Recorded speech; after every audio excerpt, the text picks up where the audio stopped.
Welcome to our channel. Today we how to register for a ClickFunnels account, beginner guide step by step clearly.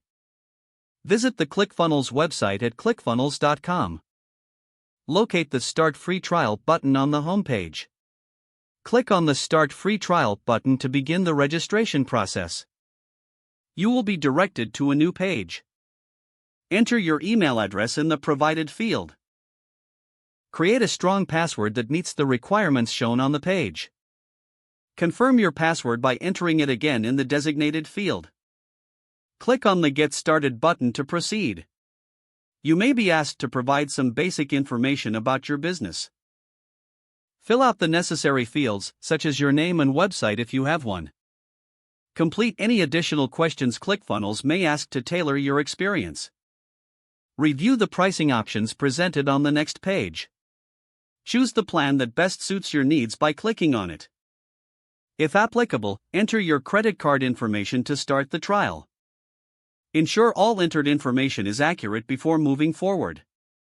Click the Start My Free Trial button to finalize your registration. After your account is created, you will receive a confirmation email. Check your inbox and click on the confirmation link provided in the email. You will be redirected to your new ClickFunnels dashboard. Explore the dashboard to familiarize yourself with the features available. Start building your first funnel by selecting the Build Funnel option.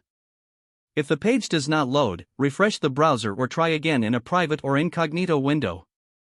Make sure you are using the correct email address, then retype it carefully to avoid small typos.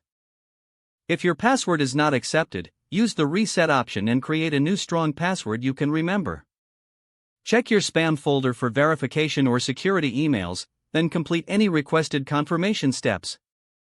Enable two-factor authentication if available to improve account security and reduce unauthorized access risk. After signing in, review your profile details so your contact information and settings are accurate and current.